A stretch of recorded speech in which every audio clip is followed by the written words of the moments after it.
Kita tahu sendiri jika Iko Uwais akan berperan sebagai penjahat di The Expendables 4 nanti. Maka dari itu, yuk kita intip dulu seberapa kuat dan brutalnya Iko ini. Di awal film kita diperlihatkan dengan seorang pria yang bernama Rama. Rama baru saja diterima di kepolisian, dan saat ini ia sedang berlatih sangat keras untuk melakukan tugas pertamanya memberantas kejahatan. Lalu scene berpindah ke seorang bos mafia yang bernama Tama. Dia adalah orang yang sangat dicari oleh para polisi. Di sebelah kiri bernama Mad Dog. Dia adalah tangan kanannya Tama dan sangat setia. Lalu di sebelah kanan bernama Andi. Anak buah sekaligus otak di balik bisnis haram yang dijalankan Tama. Di sini Tama sedang menyiksa dan mengeksekusi para anak buahnya yang berkhianat darinya. Hingga tersisalah yang terakhir. Namun peluru Tama habis. Dengan keji, Tama mengeksekusi orang tersebut menggunakan palu. Scene kembali lagi ke Rama yang saat ini sedang berpamitan dengan ayah dan istrinya untuk bertugas. Ternyata di sini istri Rama sedang hamil 7 bulan dan 2 bulan lagi akan melahirkan. Dengan berat hati, Rama harus meninggalkan istrinya. Singkat cerita, Rama telah berkumpul dengan pasukannya untuk menjalankan misi berbahaya. Misi tersebut dipimpin oleh Sersan Jaka. Sebelum melakukan penyerbuan, Jaka mengingatkan para bawahannya jika misi kali ini sangatlah berbahaya. Karena tempat yang hendak mereka serbu, yaitu gedung tempat berkumpulnya para penjahat dan mafia kelas kakap. Mereka tak akan segan-segan membunuh secara sadis. Mendengar hal tersebut, membuat sebagian polisi ketar-ketir hingga gemetar.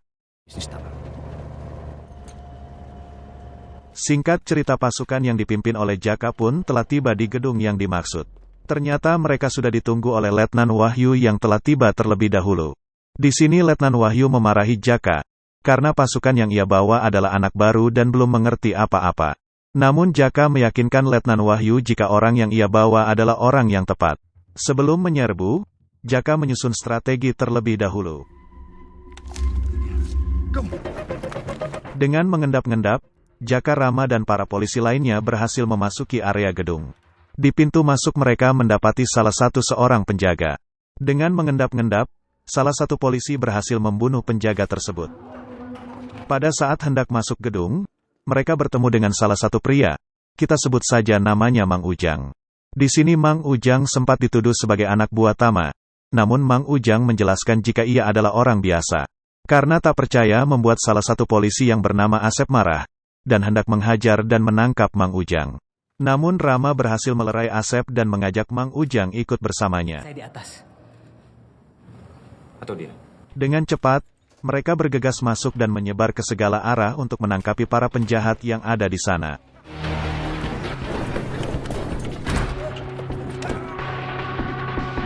Lantai demi lantai mereka lalui, dan saat ini mereka telah tiba di lantai 5 dan bertemu dengan salah satu anak di sana. Jangan tolol, Dek. Melihat para polisi, ia sangat kaget dan syok. Namun Jaka dan kawan-kawan mengatakan untuk jangan takut, dan tetap diam di tempat. Akan tetapi anak tersebut langsung ngacir dan berteriak ke seluruh gedung jika ada polisi yang datang. Dengan cepat, Letnan Wahyu langsung menembak anak tersebut. Melihat hal tersebut, membuat teman si anak sangat panik dan bergegas kabur lalu membunyikan alarm peringatan. Melihat itu langsung membuat para polisi lemas dan sangat ketakutan. Di sisi lain ternyata Tama telah mengetahui jika ada sekelompok polisi yang mengerebek markas mereka. Bukannya takut, Tama malah mengabari semua anak buahnya untuk menyerbu pasukan Jaka. Ditambah lagi Tama mengunci semua akses keluar dari gedung, dan menyampaikan sayembara ke semua penghuni gedung. Barang siapa bisa membantai pasukan Jaka, maka akan mendapatkan imbalan yang sangat melimpah. Mengingat semua penghuni gedung rata-rata para penjahat, dengan senang hati para penjahat mengikuti sayembara itu. Dan Anda akan mendapatkan imbalan. Selamat bekerja. Dan kengerian pun dimulai. Di luar, 2 sniper anak buah Tama langsung mengeksekusi 2 polisi yang berjaga di luar. Dan mengeksekusi 1 polisi di lantai 1. Melihat itu, salah satu penjahat yang berhasil ditangkap langsung memanfaatkan momen. Dengan diam-diam, ia melepas borgol dan mengambil parang yang telah disiapkan. Dengan sadis langsung menghantam salah satu polisi yang lengah itu. Pembantaian pun terus berlanjut, di mana beberapa anak buah Tama dengan sadis memberondong 2 sopir yang mengangkut pasukan Jaka. Lantai 5 aman. Kembali lagi ke pasukan Jaka yang saat ini tengah berkumpul di lantai 6. Dan posisi lampu dimatikan oleh Tama. Pada saat bersiap-siap untuk menembak salah satu pintu, dari atas ada sekelompok anak buah Tama yang bersiap memberondong mereka. Setelah mengetahui posisi kelompok Jaka, para anak buah Tama langsung memberondong mereka, sehingga membuat baku tembak tak terelakkan. Di posisi itu, kelompok Jaka bisa memberikan perlawan dan berhasil membunuh beberapa anak buah Tama. Namun jumlah mereka terus bertambah dan membuat mereka semakin terdesak. Jaka pun menyuruh semua anak buahnya untuk kabur dan memasuki salah satu kamar di sana. Di dalam, salah satu polisi sangat panik dan mencoba mencari jalan keluar dari kamar itu. Namun naas, ia langsung diberondong dari luar. Ternyata saat ini posisi mereka telah terdesak dan semua penjahat dan anak buah Tama telah mengepung mereka. Tak ingin pasrah, Rama bergegas mencari jalan keluar lainnya, dengan cara memilih lantai yang rapuh. Setelah menemukannya, Rama langsung menghancurkan lantai tersebut menggunakan kapak. Pada saat lantai telah hancur, Jaka langsung melompat terlebih dahulu. Namun ia langsung diserbu oleh beberapa orang penjahat penghuni gedung. Melihat hal itu membuat Rama dan polisi lainnya bergegas turun dan membantai penjahat tersebut. Namun posisi mereka saat ini telah diketahui dan dikepung dari luar. Pada saat Asep hendak menghancurkan lantai lagi, ia langsung diberondong peluru dari bawah, hingga mengenai perut dan telinganya. Dengan cepat, Letnan Wahyu dan yang lainnya langsung memberondong anak buah Tama dari atas. Melihat posisi mereka telah terkepung dan tak ada jalan keluar lagi, dengan nekat Rama mencabut gas dan memasukkannya ke dalam kulkas. Setelah itu memasukkan granat lalu menempelkannya ke dekat pintu. Setelah anak buah Tama menembak, gas tersebut langsung meledak dan membombardir semua yang ada di sana. Melihat hal itu membuat Tama sangat marah, dan menyuruh kedua anak buah kepercayaannya, yaitu Mad Dog dan Andi untuk menghabisi kelompok Rama secara langsung. Di sini Mad Dog dan Andi memutuskan untuk berpencar. Mad Dog menyuruh dua anak buahnya untuk ikut dengan Andi. Di dalam lift, tiba-tiba Andi mengeluarkan pisaunya, dan langsung membunuh kedua anak buahnya. Kembali lagi ke Rama yang saat ini telah sadar, dan menyuruh semua rekannya untuk diam. Setelah semuanya tersadar, Jaka memutuskan untuk berpencar menjadi dua kelompok, di mana Rama disuruh untuk membawa Asep yang terluka. Sedangkan Jaka, bersama Letnan Wahyu dan Udin. Di sini Rama memutuskan untuk pergi melompat ke lantai atas. Setibanya di atas, Rama malah bertemu dengan belasan anak buah Tama yang menyerbunya. Karena Asep terluka, jelas ia menjadi beban. Dan Rama harus menghadapi mereka seorang diri. Dengan kemampuan silatnya, dengan sangat mudah Rama membantai satu persatu anak buah Tama secara sadis dan tanpa ampun. Setelah berhasil membantai semuanya, Rama langsung menggedor salah satu pintu penghuni gedung untuk meminta bantuan mengobati Asep. Ternyata penghuninya adalah Mang Ujang. Di sini Mang Ujang sempat ragu, mengingat jika istrinya tengah sakit, dan sangat bahaya bila ketahuan anak buah Tama. Mengingat Rama polisi yang baik, akhirnya Mang Ujang membukakan pintu dan langsung menyembunyikan Rama dan Asep di balik dinding kayu. Tidak lama kemudian anak buah Tama pun tiba, dan langsung menggeledah tempat itu. Melihat dinding yang mencurigakan, salah satu anak buah Tama menusuk-nusuk dinding tersebut menggunakan parang. Di dalam, Asep sangat panik. Dengan sigap, Rama langsung menutup mulut Asep supaya tidak bersuara. Di sini parang tersebut berhasil mengenai pipi Rama, namun Rama langsung mengelap darahnya, sehingga posisi mereka tak diketahui. Karena tak berhasil menemukan keberadaan Rama, membuat anak buah Rama sangat marah dan keluar dari sana. Dengan cepat Rama keluar dan langsung mengobati luka tembak Asep. Setelah berhasil mengobati Asep, Rama menitipkan Asep kepada Mang Ujang untuk sementara waktu. Sedangkan ia akan keluar mencari teman-temannya yang lain. Di luar, Rama mendengar suara rintihan seseorang. Benar saja, ternyata para anak buah Tama yang menusuk-nusuk dinding tadi masih ada di sana sedang menyiksa seseorang. Sehingga membuat keberadaan Rama diketahui dan diserbu beramai-ramai. Rama yang melihat itu memutuskan untuk kabur dari sana, namun pelariannya terhenti setelah mentok di ujung kamar. Mau tidak mau, Rama harus meladeni mereka dengan tangan kosong.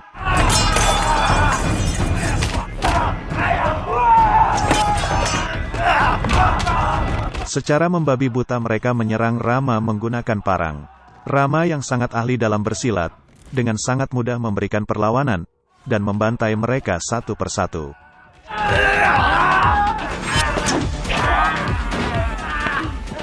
Melihat jika musuh susulan akan datang, dengan nekat Rama terjun dari gedung dengan menggunakan anak buah Tama sebagai alas. Beruntung di sini Rama baik-baik saja, dan bergegas pergi dari sana. Akibat tenaga yang hampir habis, membuat Rama sangat lemas dan berjalan terlatih-tatih. Di tengah perjalanan, tiba-tiba Rama disergap oleh Andi yang membawanya ke tempat sepi. Namun di sini Andi tak membunuh Rama. Dan terungkaplah fakta jika mereka adalah saudara kandung yang sudah lama tak bertemu. Di tengah perbincangan, Rama mengajak Andi untuk pulang. Karena sang ayah sudah sangat merindukannya. Namun Andi menolak, ia takut membuat sang ayah kecewa, mengingat jika pekerjaannya yang sangat kotor. Terlebih lagi ia menjadi DPO yang sangat dicari oleh para polisi. Sin berpindah ke Jaka yang hendak keluar dari sana. Namun tiba-tiba ia langsung dihantam oleh Mad Dog. Singkatnya mereka saling menodong menggunakan senjata. Lalu datang lagi beberapa anak buah Tama yang langsung mengejar Letnan Wahyu. Dengan cepat Jaka menyuruh Udin untuk mengejar dan melindungi Letnan Wahyu. Di sini Mad Dog bisa saja langsung membunuh Jaka. Namun ia tak melakukannya. Mad Dog menyuruh Jaka melepaskan pisau dan menggiringnya ke dalam kamar kosong.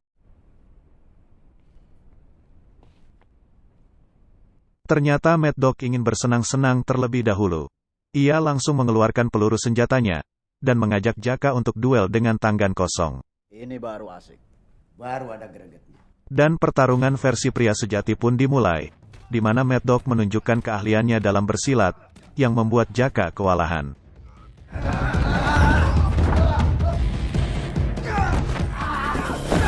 Namun Jaka sedikit bisa mengimbangi Mad Dog.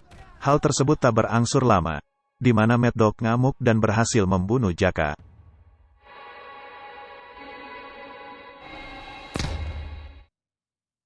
Kembali lagi ke Rama dan Andi. Di sini Andi menyuruh Rama untuk bergegas kabur dari sana. Namun Rama menolak, ia akan mencari rekan-rekannya yang selamat terlebih dahulu, lalu pergi dari sana bersama-sama. Andi pun tak bisa memaksa, dan menyuruh Rama mengikutinya apabila situasi telah aman. Di perjalanan Andi bertemu dengan Mad Dog yang sedang menyeret mayat Jaka untuk diberikan kepada Tama. Rama yang melihat itu sangat syok dan tak percaya. Setibanya di atas, Tama langsung mempertanyakan mengapa Andi kembali dengan tangan kosong. Buang waktu gua doang. Pada saat Andi lengah, Mad Dog langsung menghajar dari belakang, dan Tama menusuk tangannya. Tama langsung menunjukkan rekaman CCTV, yang menunjukkan jika Andi telah membantu Rama. Tama pun menyuruh Mad Dog untuk menyiksa Andi di ruang penyiksaan. Kembali lagi ke Rama yang saat ini berjalan perlahan. Tiba-tiba ia langsung dipanggil oleh Udin yang ternyata berhasil selamat. Di sini Rama mengatakan jika ia melihat Sarsan Jaka yang telah tewas dan mayatnya diperlakukan seperti hewan. Mereka pun berselisih, di mana Letnan Wahyu bersikeras untuk kabur menyelamatkan diri dari sana. Namun Rama menolak, ia mengajak untuk menyelamatkan Asep yang saat ini masih di kamar Mang Ujang. Dan misi penyelamatan Asep pun dimulai. Satu persatu Rama berhasil membunuh anak buah Tama yang tersisa. Di tengah perjalanan, mereka tak sengaja memasuki ruangan produksi narkoboy. Sehingga baku hantam pun tak bisa dihindari.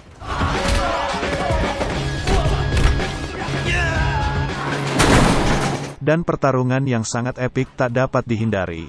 Rama, Letnan Wahyu dan Udin pun bersama-sama menghadapi mereka, mulai dari tangan kosong, maupun menggunakan senjata.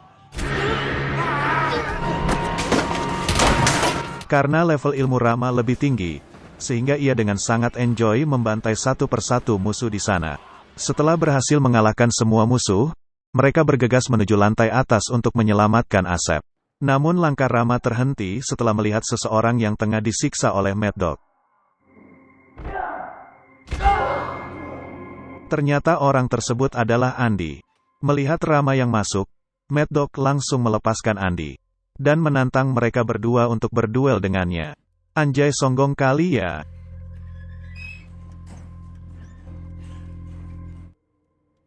Bisa dilihat, walaupun Mad Dog dikeroyok oleh dua orang, akan tetapi ia sangat unggul dalam bertarung. Sehingga membuat Rama dan Andi sangat kewalahan menghadapinya. Namun Rama dan Andi terus berusaha melawan.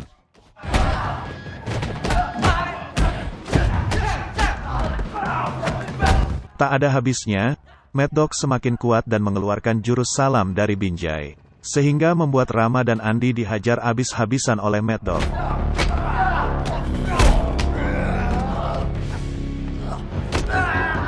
Rama dan Andi pun tak ingin menyerah, dan terus memberikan perlawanan yang sangat sengit. Namun tetap saja, Mad Dog lebih unggul dan membuat Rama dan Andi babak belur. Pada saat Rama hendak disayurin, dengan cepat Andi mengambil pecahan kaca dari lampu dan langsung menusukkannya ke leher Mad Dog. Seakan memiliki banyak nyawa, Mad Dog belum saja tumbang dan malah semakin ngamuk. Hingga akhirnya Rama dan Andi berhasil collab dengan sangat baik, dan berhasil membunuh Mad Dog. Di atas, Letnan Wahyu dan Udin malah bertemu dengan Tama. Pada saat berhadapan, tiba-tiba Letnan Wahyu menembak Udin hingga koit. Dan terungkaplah fakta bahwa Letnan Wahyu adalah polisi yang tidak jujur. Dulu ia sempat mendapat misi yang sama, namun gagal setelah berhasil disuap oleh Tama. Dan saat ini ia melakukan misi yang sama secara tidak resmi, agar dicap sebagai pahlawan dan diberikan kenaikan pangkat. Letnan Wahyu pun menodong dan hendak membawa Tama. Tiba-tiba Rama dan Andi datang. Dengan cepat Letnan Wahyu menembak Rama. Beruntung Rama berhasil menghindar. Rama pun bertanya-tanya kenapa. Tama pun memberitahukan fakta jika Letnan Wahyu adalah pengkhianat di kepolisian. Terlebih lagi ia baru saja membunuh Udin. Rama yang mendengar hal itu pun sangat marah. Di sini Tama mengancam Letnan Wahyu jika saja ia berhasil selamat dari sini, belum tentu ia akan selamat di luar. Karena para anak buahnya dan para mafia lainnya pasti akan memburunya. Mendengar hal itu membuat Letnan Wahyu sangat ketakutan, dan langsung mengeksekusi Tama. Melihat jika hidupnya tak akan tenang, Letnan Wahyu mencoba bunuh diri. Pada saat ia ingin menarik pelatuk, ternyata peluru di pistolnya habis dan ia tak jadi mati. Dengan cepat, Rama langsung menangkapnya. Dan ia akan dipenjara akibat perbuatannya. Dia udah tahu suatu saat nanti. Sebelum pergi dari sana, Andi memberikan bukti-bukti dan rekaman kepada Rama untuk diberikan kepada kepolisian. Andi pun mengawal Rama yang hendak keluar dari gedung tersebut. Setibanya di pagar gedung, Andi tiba-tiba memutuskan untuk kembali dan menjadi penguasa gedung yang baru. Dan film pun selesai. Bagaimana guys menurut kalian aksi dan kekuatan Iko Uwais? Sangat barbar dan brutal bukan? Jadi pantas saja jika ia akan menjadi bos penjahat di film The X.